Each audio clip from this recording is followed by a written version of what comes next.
Hare Krishna,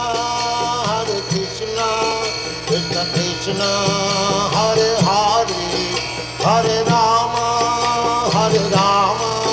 Rama Rama, Hare Hare. And now chapter 16, Awakening Love of God, from Canto 1, chapter 2, texts 11 through 23 of the Srimad Bhagavatam.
The Vishnu Dutas continued. By following the Vedic ritualistic ceremonies or undergoing atonement, sinful men do not become as purified as by once chanting the holy name of Lord Hari. Although ritualistic atonement may free one from sinful reactions, it does not awaken devotional service, unlike the chanting of the Lord's names, which reminds one of the Lord's fame, qualities, attributes, pastimes, and paraphernalia. The ritualistic ceremonies of atonement recommended in the religious scriptures are insufficient to cleanse the heart absolutely, because after atonement one's mind again runs toward material activities. Consequently, for one who wants liberation from the fruitive reactions of material activities, the chanting of the Hare Krishna mantra or glorification of the name, fame, and pastimes of the Lord is recommended as the most perfect process of atonement, because such chanting completely eradicates the dirt from one's heart. At the time of death, Ajamil helplessly and very loudly chanted the holy name of Narayan. That chanting alone has already freed him from the reactions of all sinful life. Therefore, O servants of Yamaraj, do not try to take him to your master for punishment in hellish conditions.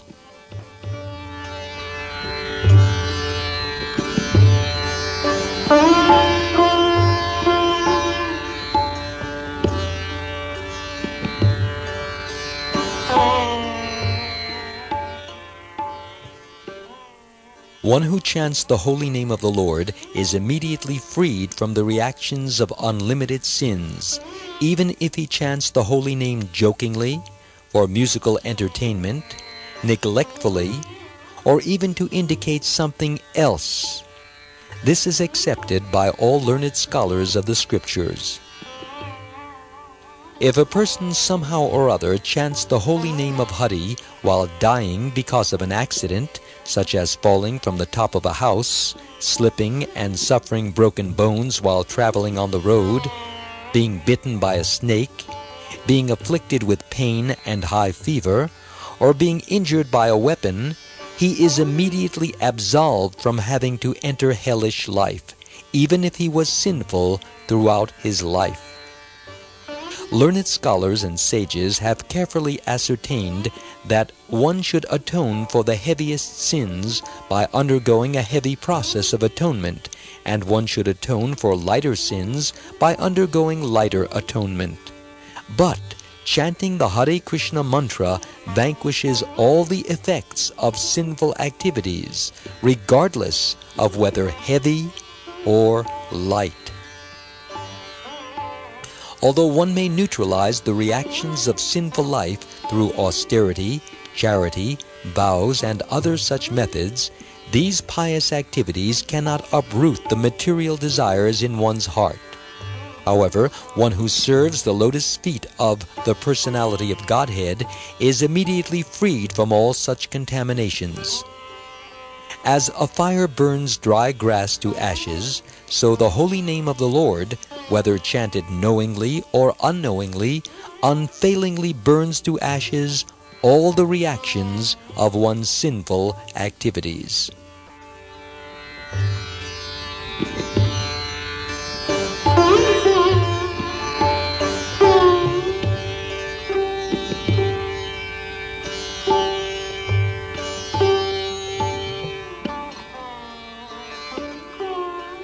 Even if a person is unaware of the potency of a certain medicine, if he takes that medicine or is forced to take it, it will act even without his knowledge, for its potency does not depend on the patient's understanding. Similarly, even though one does not know the value of chanting the holy name of the Lord, if one chants the holy name, knowingly or unknowingly, the chanting will be very effective.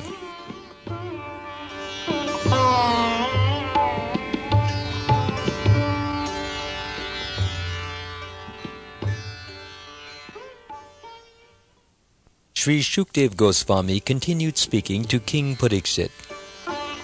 My dear king, having thus perfectly judged the principles of devotional service with reasoning and arguments, the order carriers of Lord Vishnu released the Brahmin Ajamil from the bondage of the Yamadutas and saved him from imminent death. Then the Yamadutas went to Yamaraj and explained to him everything that had happened. The Brahmin Ajamil was now free from fear, having been released from the nooses of Yamaraj's servants. Coming to his senses, he immediately offered obeisances to the Vishnudutas by bowing his head at their lotus feet. He was extremely pleased by their presence, for he had seen them save his life from the hands of the servants of Yamaraj. But when the Vishnudutas saw that Ajamil was attempting to say something, they suddenly disappeared from his presence.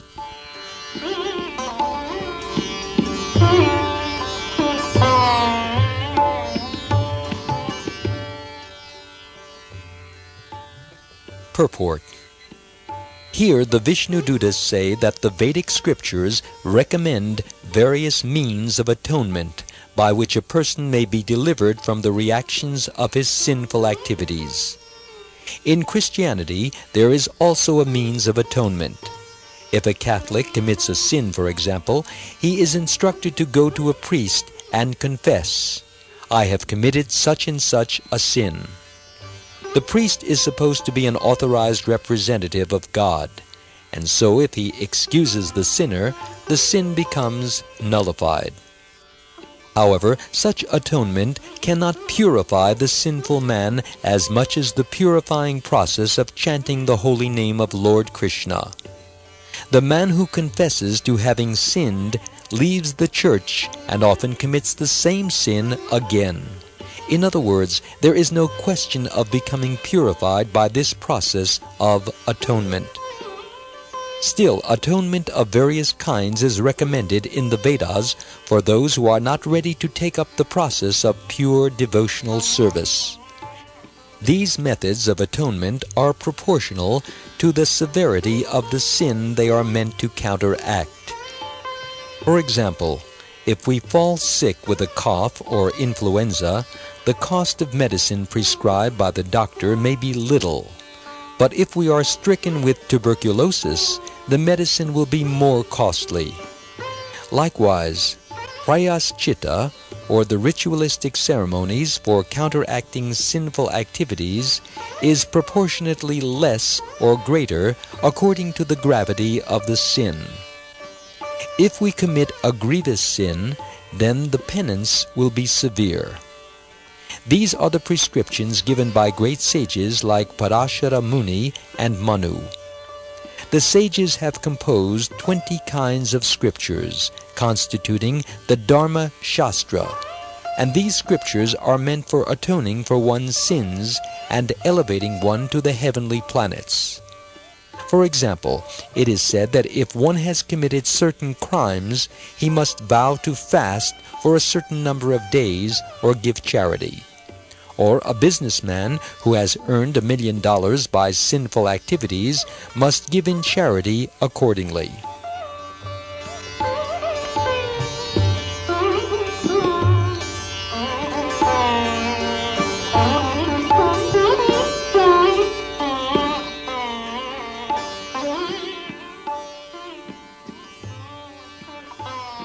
There are many such prescribed methods of atonement, but here the Vishnu Dutas say, although these prescribed methods of atonement are authorized and true, they cannot purify the heart. We can see that even though the adherents of Hinduism, Mohammedanism, and Christianity perform such rituals of atonement, they cannot refrain from again committing the same sins. One who practices these principles of atonement is like a rascal patient who goes to a physician for treatment. The physician gives him medicine and instructs him how to take it, but the foolish patient takes the medicine according to his own whims, and so his condition worsens. Again he goes to the physician crying, "Doctor, please give me more medicine." In this regard, Srila Vishwanatha Chakravarti Thakur describes an incident that took place when Samba, one of Lord Krishna's sons, was rescued from the punishment of the Kauravas. Samba fell in love with Lakshmana, the daughter of Duryodhana, and since, according to Kshatriya custom, one is not offered a Kshatriya's daughter unless he displays his chivalrous valor, Samba abducted her. Consequently, Samba was arrested by the Kauravas. Later, when Lord Balaram came to rescue him, there was an argument about Samba's release. Since the argument was not settled, Balaram showed his power in such a way that all of Hastinapur trembled and would have been vanquished as if by a great earthquake. Then the matter was settled, and Samba married Duryodhana's daughter. The purport is that one should take shelter of Krishna and Balaram, whose protective power is so great that it cannot be equaled in the material world. However powerful the reactions of one's sins, they will immediately be vanquished if one chants the name of Hari, Krishna, Balaram, or Narayan.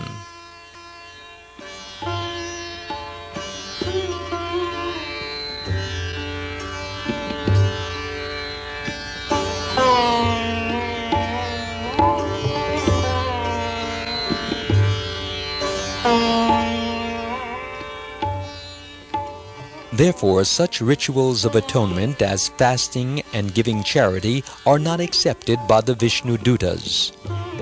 They say, such prescribed ritualistic ceremonies cannot purify a man as effectively as chanting the holy name of God. Undoubtedly, one becomes free from all contamination of a sinful life by executing particular religious principles, but these are ultimately insufficient, because the mind is so disturbed that even after being freed from the contamination of sinful reactions, the mind again becomes attracted to sinful activity. The purificatory power of devotional service to Krishna, beginning with the chanting of the holy name, is stated in the Srimad Bhagavatam, Canto 11, Chapter 2, Verse 42. Bhakti pareshanu bhavo viraktir anyatra cha, which means, quote, devotional service to the Lord is so powerful that one who performs it is immediately freed from all material desires. Unquote. All desires within this material world are sinful because material desire means sense gratification, which always involves action that is more or less sinful. But pure devotional service is anyabhilashita shunya, free from material desires. One who is situated in devotional service no longer has material desires, and thus he is beyond sinful life. Material desires should be completely stopped. Otherwise, although one's austerities, penances, and charity may free one from sin for the time being, one's desires will reappear because his heart is impure. Thus he will act sinfully and suffer. The special advantage of devotional service is that it frees one of all material desires.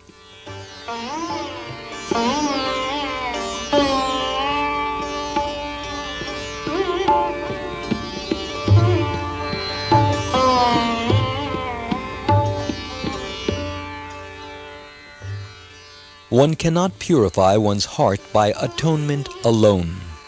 A patient suffering from syphilis goes to the doctor, who gives him an injection and charges a high fee. Yes, he may be cured, but when he again engages in illicit sex, he once again contracts syphilis. So his heart was not purified of the desire for illicit sex. But if one takes to Krishna consciousness, he forgets illicit sex. That is the test of one's Krishna consciousness. A sincere devotee never commits sin because his heart has become purified by chanting the holy name and engaging in devotional service. Of course, there are pseudo-devotees who commit sinful activities on the strength of chanting Hare Krishna. They are great offenders against the holy name. We should not use the holy name like a machine, thinking that because the chanting process consumes sinful reactions, we can freely commit more sin.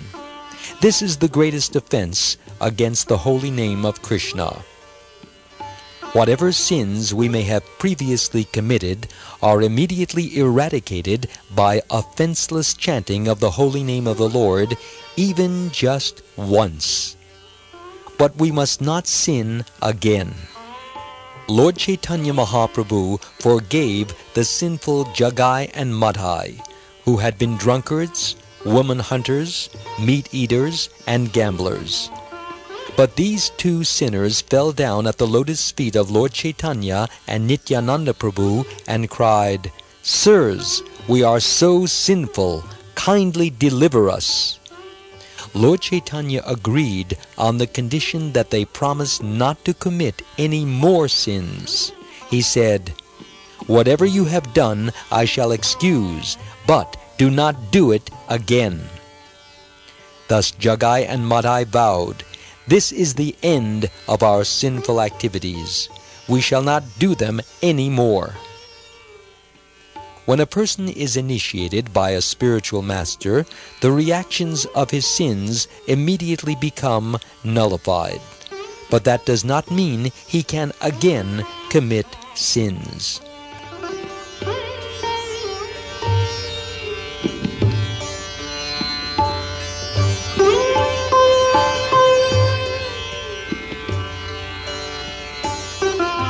Krishna consciousness means following in the footsteps of Lord Chaitanya, and so we initiate disciples according to the principle he showed in the case of Jagai and Madhai.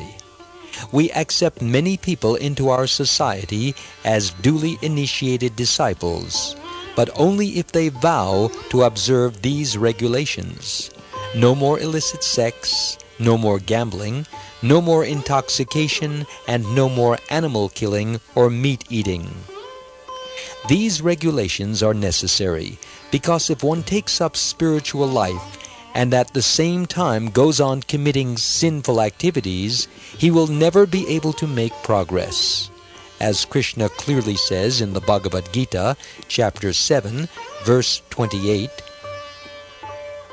Yesham tvanta gatam papam Jananam punya karmanam te dvanva moha nirmukta bhajante mam dridha vrita, which means, quote, persons who have acted piously in previous lives and in this life, and whose sinful actions are completely eradicated, are freed from the dualities of delusion, and they engage themselves in my service with determination."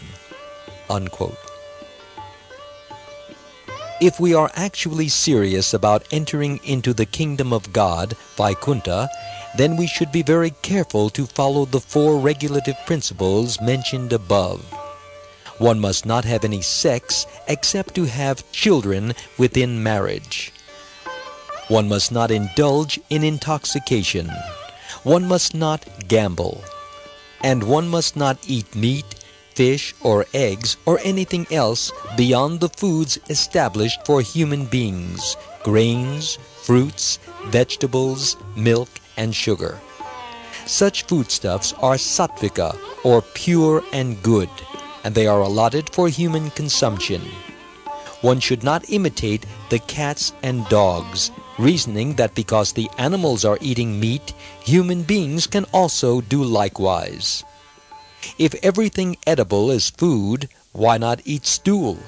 Stool is also food. Hogs eat stool. But human beings should not eat like hogs, who will eat all kinds of unclean foods. We have to discriminate. If we want to enter into spiritual life, we must observe these 4 principles of restriction. This may mean undergoing some austerity, but this is the purpose of human life. When we have purified our existence through austerity, we will be eligible to enter into the kingdom of God, but without being purified, we can never enter.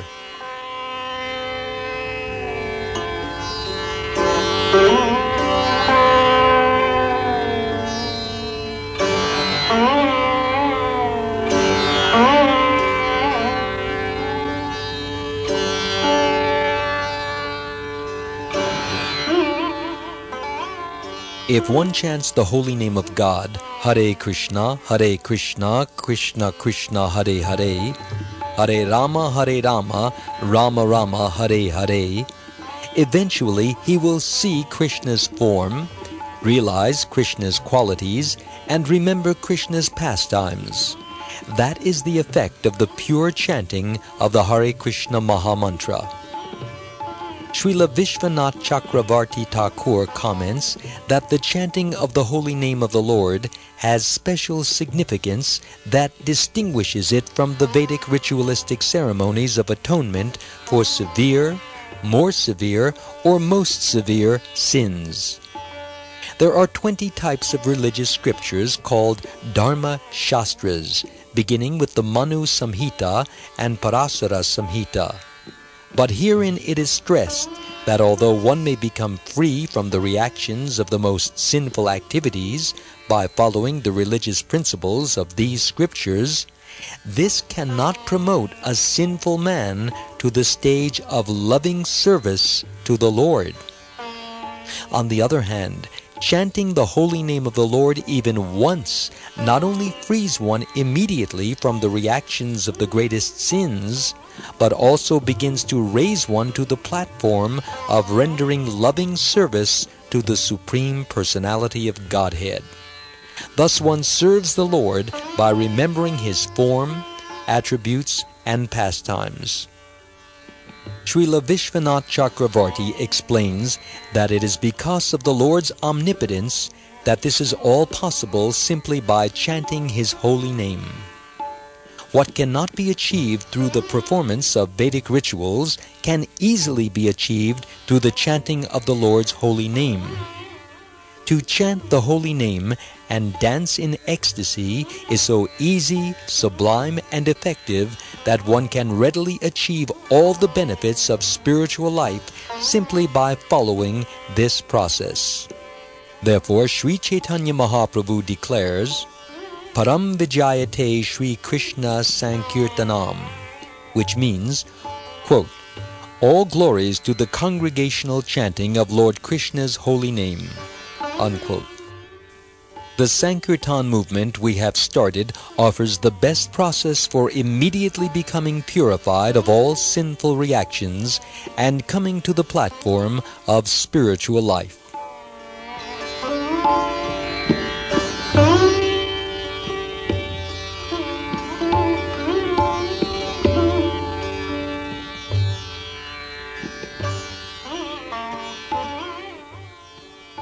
Although Ajamil became fallen in his later days, in his youth he was a brahmachari and was properly trained by his father. He knew the name, form, and pastimes of Narayan, but by bad association he forgot them. However, as soon as he chanted the name of Lord Narayan on his deathbed, he again remembered all his past pious activities, and therefore he was saved. That chanting and hearing the Lord's name and glories is the best means of purifying the heart of sinful propensities is confirmed at the beginning of the Srimad Bhagavatam, Canto 1, Chapter 2, Verse 17. Shrinvatam svakatha Krishna, punya shravana kirtana, ridyantasto yabadrani, vidunoti surut satam, which means, quote, Sri Krishna, the personality of Godhead, who is the super soul in everyone's heart and the benefactor of the truthful devotee, cleanses desire for material enjoyment from the heart of the devotee who relishes his messages, which are in themselves virtuous when properly heard and chanted. Unquote. It is the special mercy of the Supreme Lord that as soon as he sees a person glorifying his name, form, and pastimes, he personally cleanses the dirt from the person's heart. Even if one does not understand the meaning of the Lord's name, form, and pastimes, one is purified simply by hearing or chanting them.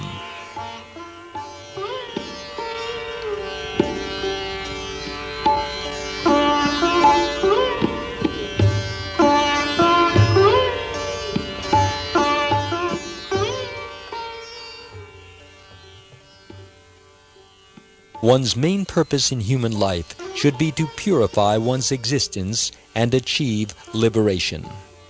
As long as one has a material body, one is understood to be impure. In such an impure material condition, one cannot enjoy a truly blissful life, although everyone seeks it. Therefore, everyone requires purification. As Lord Rishabhdev says in the Srimad Bhagavatam, Canto 5, Chapter 5, Verse 1, Tapo divyam putraka yena sattvam, shudyed yasmad brahma sokyam tvanantam, which means, quote, My dear sons, you must perform tapasya, or austerity, to purify your existence. Then you will come to the spiritual platform and enjoy unending spiritual happiness. Unquote. The tapasya of chanting and glorifying the name, form, and pastimes of the Lord is a very easy purifying process by which everyone can become happy. Therefore, everyone who desires the ultimate cleansing of his heart must adopt this process. Other processes, such as karma, jnana, and yoga, cannot cleanse the heart absolutely. Mayavadis, or impersonalists, cannot glorify the name, form, and pastimes of the Lord because they think that God has no form and that his pastimes are maya, illusory. Why should God not have a form? We have a form because our Father has a form. So why should the Supreme Father not have a form? In the Bhagavad Gita, chapter 14, verse 4, Krishna says, Aham bija pradapita, which means, quote, I am the seed-giving Father of all beings, unquote. The Christians also believe that God is the Supreme Father. If the sons all have forms, how is it that the Father has no form? We cannot be born of a father who is formless. Ishvara Parama Krishna Satchid Ananda Vigraha, which means, quote, Krishna is the supreme controller and the cause of all causes, and he possesses an eternal form of knowledge and bliss, unquote. From the Brahma Samhita, chapter 5, verse 1. Vigraha means form. If God is the cause of all causes, the creator, and he is creating all these forms, how can he be formless?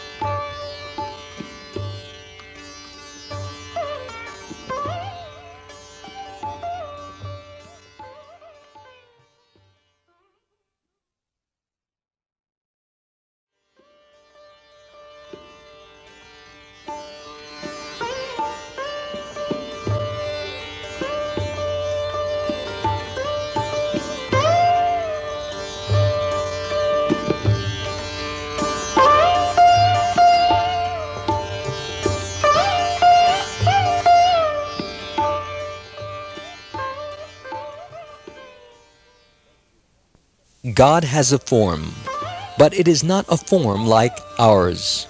His form is Satchid Ananda, but ours is just the opposite. God's form is Sat, eternally existing, while man's form is Asat, temporary. God's form is Chit, full of knowledge, but ours is Achit, full of ignorance. And his form is full of Ananda, bliss, but ours is full of Nirananda, misery. It is only because we cannot conceive of a form so different from ours that sometimes it is said God is Nirakara, without form. God's form is transcendental. That means his body is not material but spiritual. His form is of a different nature than that to which we are accustomed. In the Vedas, it is said that God sees, but that he has no eyes. This means that God's eyes are unlike ours. They are spiritual, not material. We can see only so far, whereas God can see everything because he has eyes everywhere. His eyes, his form, his hands and legs are of a different nature than ours. Unlike our knowledge, Krishna's knowledge is unlimited. As he says in the Bhagavad Gita, chapter 7, verse 26, quote, I know past, present, future, everything, unquote. Earlier, in the Bhagavad Gita, chapter 4, verse 5, he reminds Arjuna, quote, both you and I have taken many births. I remember them all, but you have forgotten them, unquote. Thus there is no limit to his knowledge. His knowledge, his body, and his happiness are completely different from our knowledge, body, and happiness. Therefore it is only out of ignorance that some people say the absolute truth is Nirakara, formless.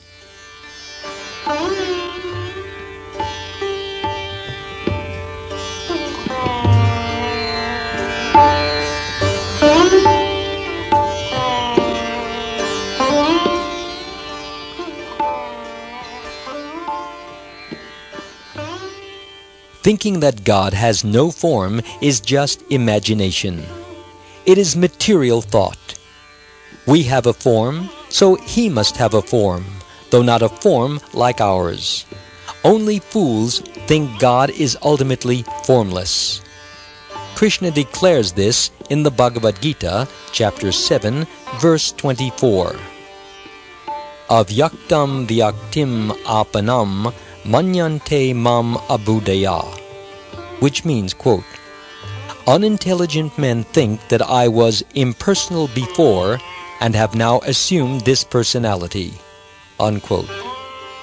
In another place in the Bhagavad Gita, those who deride the personal form of God are called mudhas, or asses. God certainly has a form, but his form is entirely different from ours. That is the real understanding of Nirakara. And just as Krishna's form is not like our material forms, so his pastimes are also not of this material nature. Anyone who knows this is immediately liberated. Krishna confirms this in the Bhagavad Gita, chapter 4, verse 9. Janma karma cha me divyam, evam yo veti tatpataha, tyaktva deham puna janma, naiti mam eti sorjana.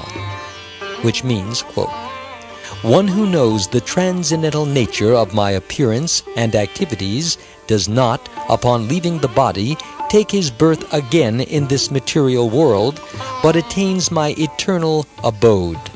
Unquote.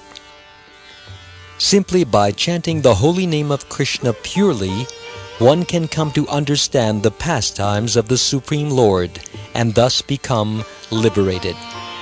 Chanting is easy and sublime. One who offenselessly chants Hare Krishna will always remember Krishna's form, pastimes, qualities, and entourage, and that remembrance will liberate him from all sinful reactions and all material bondage.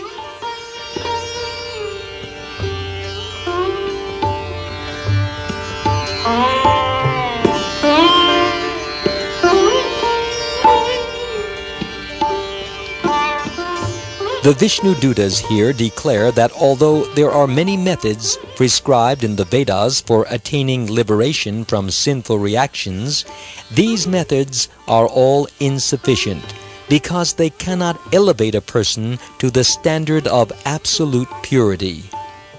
Those who practice other methods of purification mentioned in the Vedas generally desire some material benefit, such as elevation to the heavenly kingdom.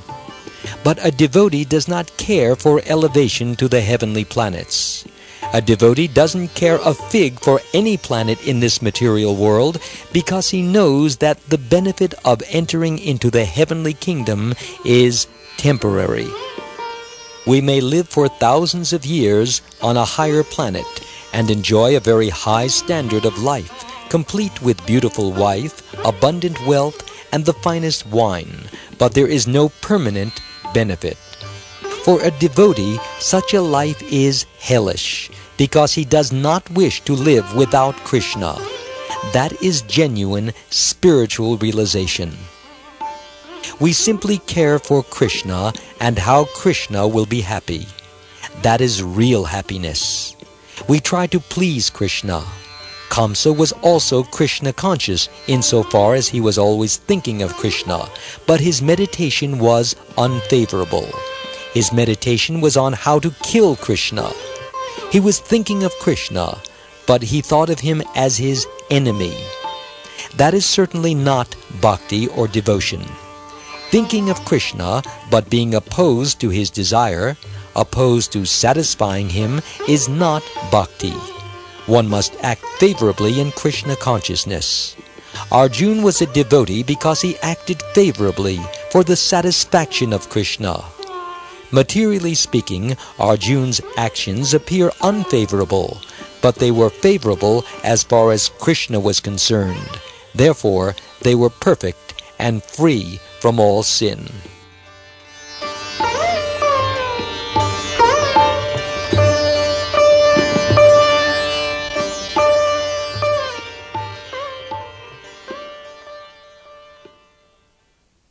It is important to understand the difference between activities of bhakti and ordinary pious activities. Cultivation of knowledge and pious activities is on the material platform. Piety does not amount to liberation.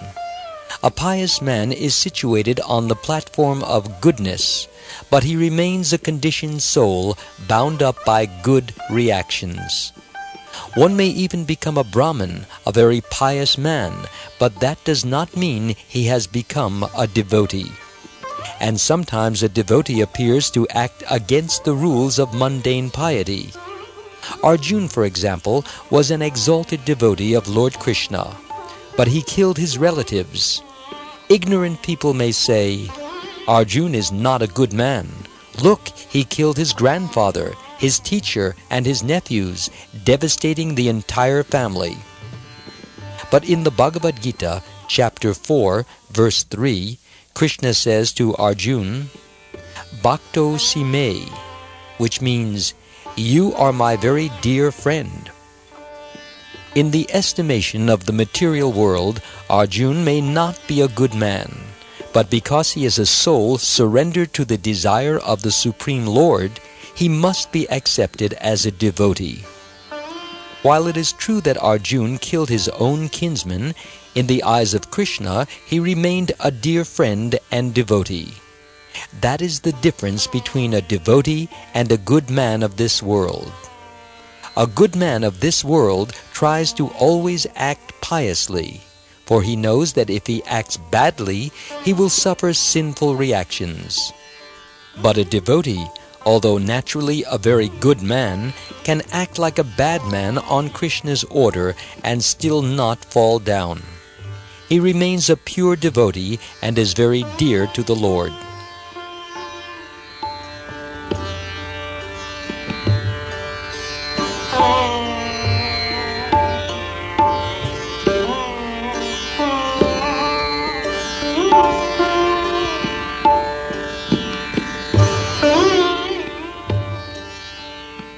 As mentioned above, hearing Krishna's pastimes is very purifying, but such hearing has to be done with the right attitude.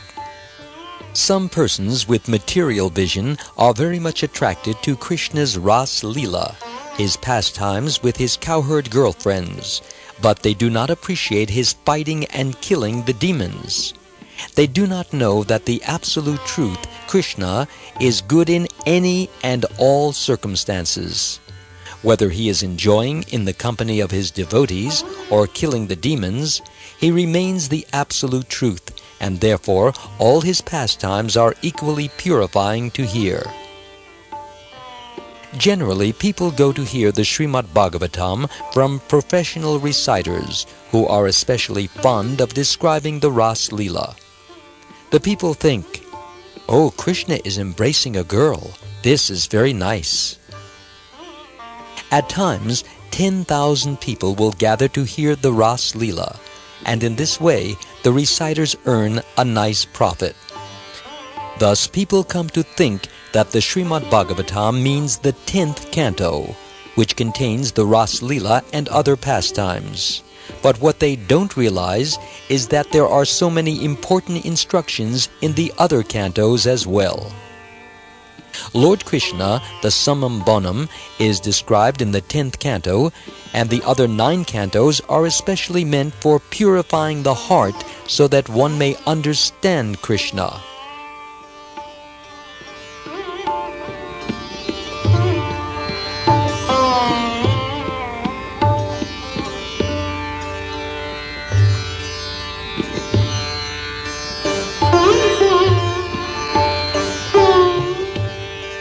Therefore, we instruct everyone, first of all, to read the first 9 cantos of the Srimad Bhagavatam very carefully.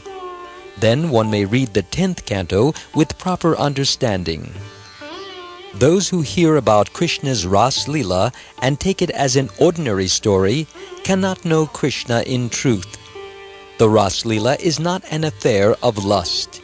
It is a transcendental pastime of love between Radha and Krishna. According to Chaitanya Mahaprabhu, the chapters of the Srimad Bhagavatam describing the Ras Leela are not meant for ordinary persons. They are meant for liberated persons only. Therefore, these descriptions of the Ras Leela should not be described to ordinary people. Those who are advanced devotees, liberated from material contamination, can try to understand Krishna's Ras Leela. One must not try to imagine the Ras Leela of Radha and Krishna in mundane terms. But even though ordinary hearers of Srimad Bhagavatam do not know the deep significance of Krishna's Ras Leela, because they hear about Krishna's pastimes, they become purified. And if they hear from authorized sources, they will be promoted to the transcendental devotional platform. The disease within the heart is lust, the desire to enjoy. And by hearing from authorized sources about Krishna's pastimes of loving exchanges with the gopis, the deep-rooted lusty desires in the heart will be completely eradicated. Unfortunately, most people do not hear the Srimad Bhagavatam from authoritative sources. They hear only from professional reciters. Therefore, they remain materially diseased, full of lusty desires. Some become Sahajya, pretending to be Krishna and Radharani and her gopi friends. In this way, they behave as if they were the supreme enjoyer.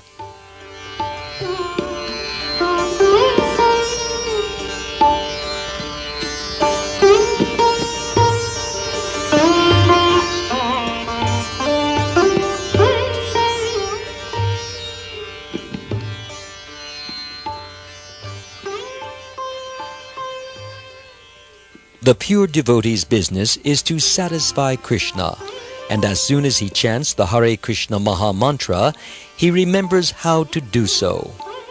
In the material world, the living entities are inclined to go astray. The mind and senses generally become attracted to material objects of desire. But one should draw one's mind to the eternal by the practice of Bhakti Yoga. Otherwise, one's mind and senses will force one to perform karma, activities for personal sense gratification. And as soon as a person engages in sense gratification, he commits sin. Therefore, to avoid karmic activities, which quickly entangle one in the process of repeated birth and death, one must take to the process of Krishna consciousness. Here the Vishnu Dutas advise us in the same way. If we want to be freed from the reactions of karma, we should glorify the Supreme Lord 24 hours a day. That will purify us. Srila Sridhar Swami says, quote, "Instead of taking to prescribed ritualistic ceremonies, simply engage your mind in describing or glorifying the Supreme Personality of Godhead." Unquote. This is the process of Krishna consciousness. In Krishna consciousness or devotional service, there are 9 processes. Hearing about the transcendental name, form, qualities, and pastimes of the Lord, chanting about these, remembering these, serving the lotus feet of the Lord, offering Him respectful worship, offering Him prayers, becoming His servant, considering Him one's friend, and surrendering everything to Him. One who practices one or more of these processes of devotional service throughout his life is sure to remember Krishna at the time of death. That is the art of Krishna consciousness. We cannot abandon all activities and simply chant Hare Krishna. Therefore, we keep ourselves constantly engaged in practical devotional service so that our mind is fixed upon Krishna. Then, at the time of death, we are sure to attain total liberation from material existence.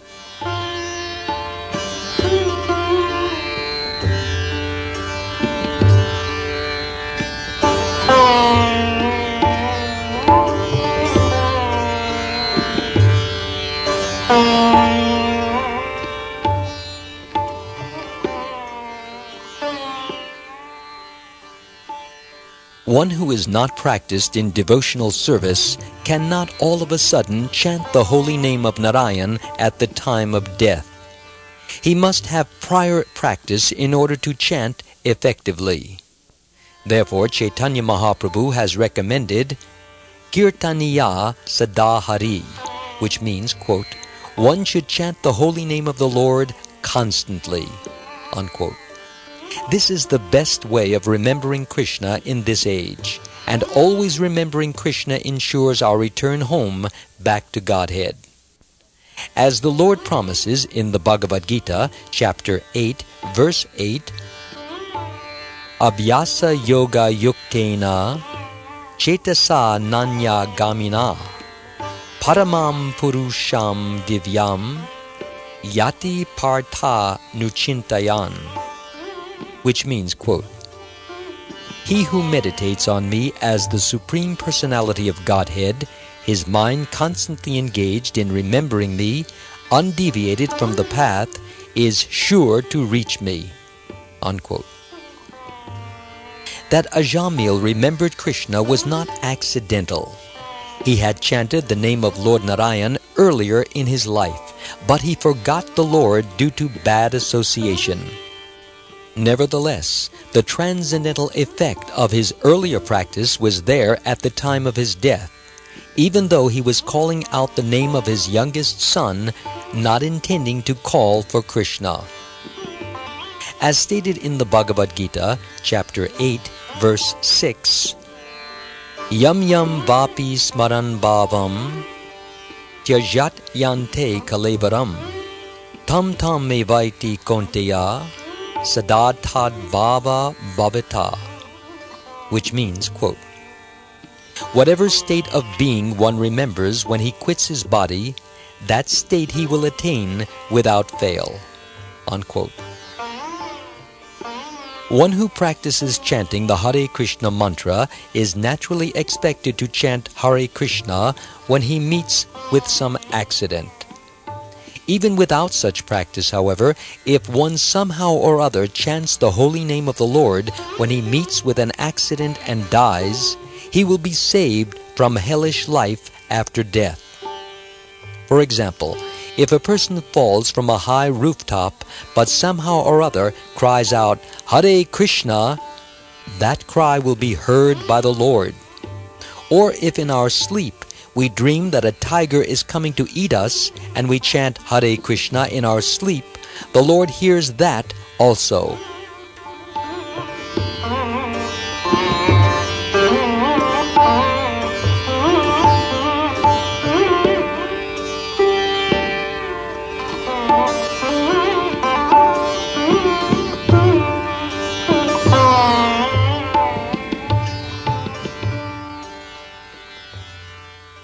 Although Ajamil indirectly chanted the holy name of Lord Narayan through the medium of the name of his youngest son, he at once remembered Lord Narayan. Therefore, in Vedic society, children are given God's names. It is not that the child becomes God. If we name a child Narayan, it is understood that he is Narayan Das, the servant of Lord Narayan. Similarly, we give our disciples spiritual names such as Vishnu Das, Vamana Das, or Krishna Das. That Ajamil remembered Lord Narayan by calling his son of the same name is confirmed in the Srimad Bhagavatam, which says that the power of the sound vibration of the holy name is absolute. One attains freedom from all sinful reactions immediately upon recitation of the holy name, even if one does not understand the potency of the name. Whether one is chanting with devotion and reverence, or without any faith, more sinful reactions are vanquished than a sinful man can commit. Krishna's name has such unlimited potency. When Chaitanya Mahaprabhu was chanting the Hare Krishna Maha Mantra in Navadvip, the people used to imitate the Lord and his associates. At that time, the land was ruled by Mohammedans, and sometimes the people would go to one of the government officials and complain, the Hindus are chanting Hare Krishna, dancing wildly and thrashing their arms about. In this way, they imitated the Sankirtan of Lord Chaitanya. In Western countries, the onlookers also imitate our chanting of Hare Krishna when we go out to chant on the street. Even by imitating, however, they become purified. The holy name is so powerful that if someone derides us saying, "Why are you chanting Hare Krishna? It is nonsense," he also gets spiritual benefit.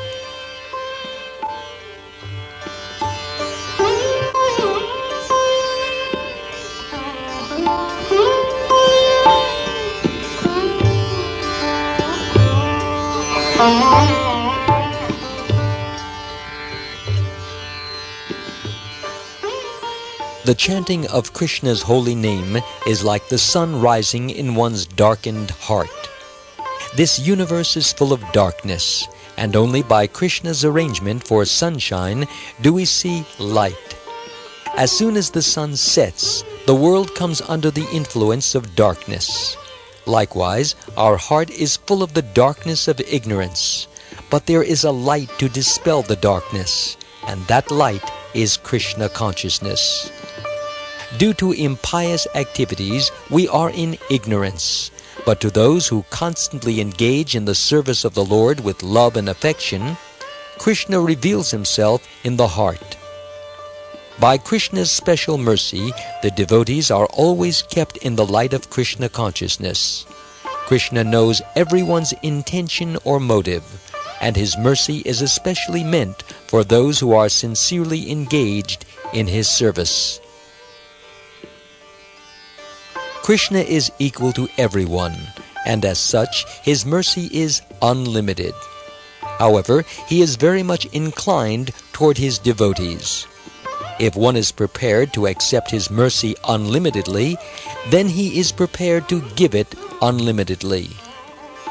On account of our envious nature, however, we are not prepared to take his mercy. In the Bhagavad Gita, chapter 18, verse 66, Krishna says, Sarva dharman parityajya mam ekam sharanam vraja aham tvam sarva papebhyo mokshayishyami, which means, quote, just give up all other so-called religions and surrender to me alone. I shall protect you from all sinful reactions, unquote. He openly offers his protection, but we do not take it. Sunlight is also equally distributed throughout the universe, but if we close the door and do not come out to take advantage of it, that is our own fault. Sunlight and moonlight do not discriminate, illuminating the houses of Brahmins while leaving Chandalas or dog-eaters' houses in darkness. No, the light is distributed indiscriminately.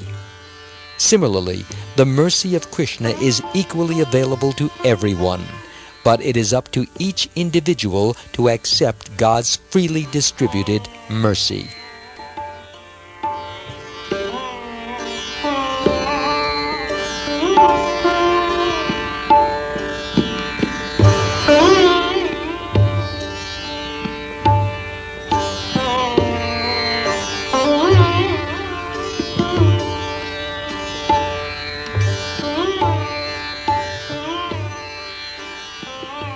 Naturally, Krishna bestows more mercy upon his devotee, because the devotee has the capacity to accept that mercy through service. The process of receiving the causeless mercy of the Lord is to render more and more service. We should be very enthusiastic to render service to the Lord. That enthusiasm will come when we chant Hare Krishna with faith and determination. Someone may argue, I can see how chanting the holy name with faith is purifying, but if a man has no faith, then how will the holy name act? Here are some examples. If an innocent child touches fire, knowingly or unknowingly, it will burn him. Or if we give medicine to a child, it acts, even though he does not know the potency of the medicine, or how it is acting. Poison also acts in this way. Similarly, the Hare Krishna mantra acts, even though we may not know how or why. Even ignorant lower creatures are benefited when we chant loudly. This is confirmed by Srila Haridas Thakur, who said, quote, when one chants Hare Krishna loudly, every living entity, moving or non-moving, benefits. Unquote. From the Chaitanya Charitamrita, Antya Lila, chapter 3, verse 69.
The potency of the chanting of Hare Krishna is confirmed by the spread of the Krishna consciousness movement.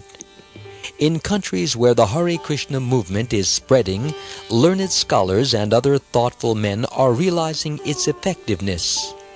For example, Dr. J. Stilson Judah, a learned scholar, has been very much attracted to this movement because he has actually seen that it is turning hippies addicted to drugs into pure Vaishnavas who voluntarily become servants of Krishna and humanity.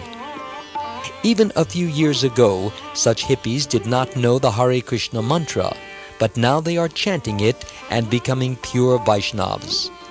Thus they are becoming free from all sinful activities such as illicit sex, intoxication, meat eating, and gambling. This is practical proof of the effectiveness of the Hare Krishna mantra. One may or may not know the value of chanting the Hare Krishna mantra, but if one somehow or other chants it, he will immediately be purified, just as one who takes a potent medicine will feel its effects, regardless of whether he takes it knowingly or unknowingly.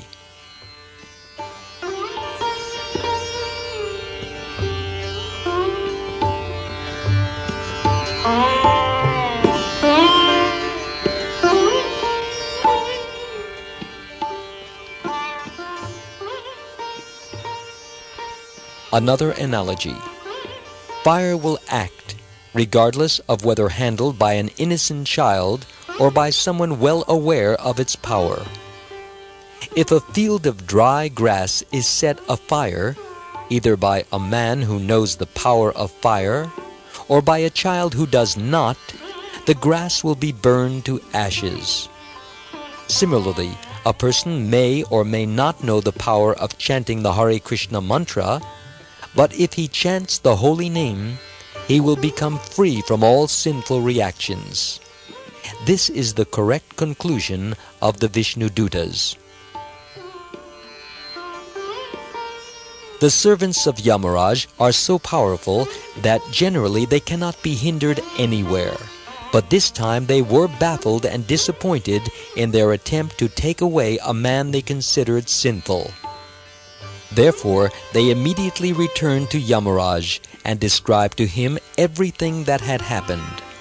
They thought that it was unnatural that Ajamil, who had seemed eligible to be brought before Yamaraj, had been released by the Vishnu Dutas. Now Ajamil was fully Krishna conscious. By the divine association of the Vishnu Dutas, who were highly elevated Vaishnavas, Ajamil came to his full consciousness. He had been arrested, but then he had been released, and now he was free from all fear. This is liberation. When one is situated in Krishna consciousness by the association of Vaishnavas, or devotees of the Lord, one becomes free from all fear. This position is eternal. Ajamil became fearless due to being reinstated in his constitutional position. At once he began to offer nice prayers to the Vishnu Dutas. Vangsha kalpatarubhyascha kripa sindhu bhya eva cha, which means, quote, I offer my respectful obeisances unto the devotees of the Lord, who are just like desire trees and oceans of mercy." Unquote. This is the life of a devotee. He is always offering prayers to other devotees. First, he offers respects to his spiritual master, next to his grand spiritual master, next to his great-grand spiritual master, and then to all devotees of Lord Krishna.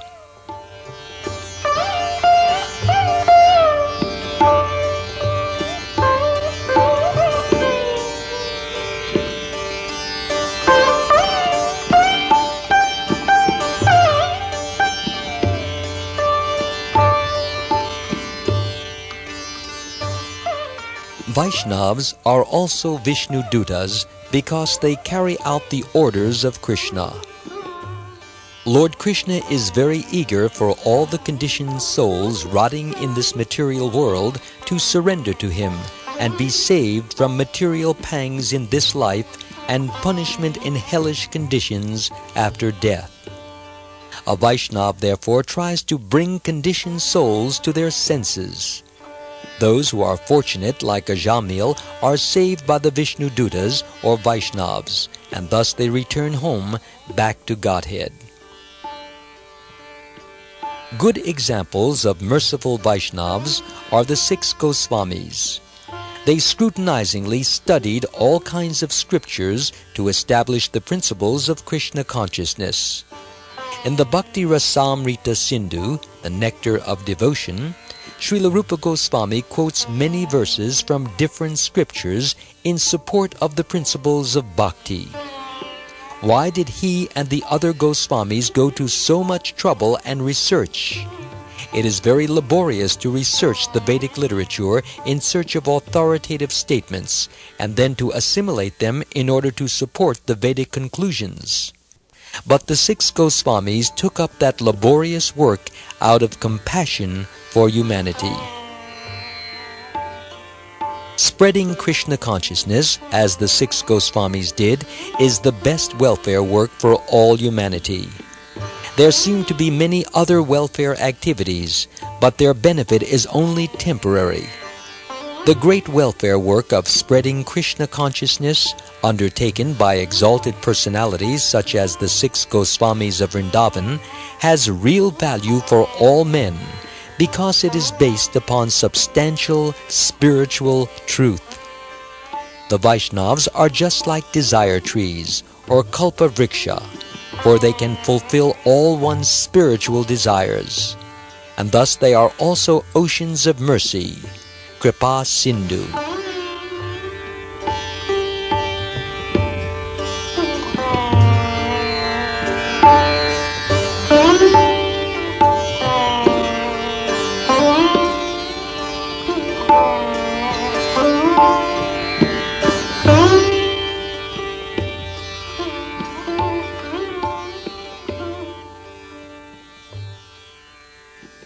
Ajamil heard the conversation between the Yamadutas and the Vishnu Dutas, and simply by hearing he was completely cleansed of all material contamination. Such is the purifying effect of hearing about Krishna. Anyone who regularly hears the Srimad Bhagavatam, the Bhagavad Gita, the Chaitanya Charitamrita, the Bhakti Rasamrita Sindhu, or any other Vaishnava literature gets the same benefit as Ajamil and becomes free of all material contamination. Ajamil was very grateful to the Vishnu Dutas, and he immediately offered his respects by bowing down before them. Similarly, we have to make firm our relationships with the servants of Lord Vishnu. As Chaitanya Mahaprabhu has said, Gopi Bhartu Pada Kamalayor Dasa Dasanu Dasa, which means, quote, one should consider oneself the servant of the servant of the servant of Krishna, unquote. Without offering respects to the servant of Krishna, no one can approach Krishna. After Ajamil had offered his respects to the Vishnu Dutas, he prepared to say something out of gratitude. but they immediately took their leave because they preferred that he glorify the Supreme Lord instead. Since all his sinful reactions had been vanquished, Ajamil was now prepared to glorify the Lord. Indeed, one cannot glorify the Lord sincerely unless one is free from all sinful activities. This is confirmed by Krishna himself in the Bhagavad Gita, chapter 7, verse 28. Yesham tvanta gatam papam jananam punya karmanam te dvanda moha nirmukta bhajante mam dridha vritaha. Which means, quote, persons who have acted piously in previous lives and in this life, and whose sinful actions are completely eradicated, are freed from the duality of delusion, and they engage themselves in my service with determination. Unquote.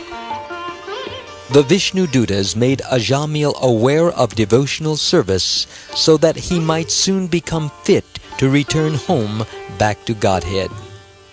To increase his eagerness to glorify the Lord, they disappeared so that he would feel separation in their absence.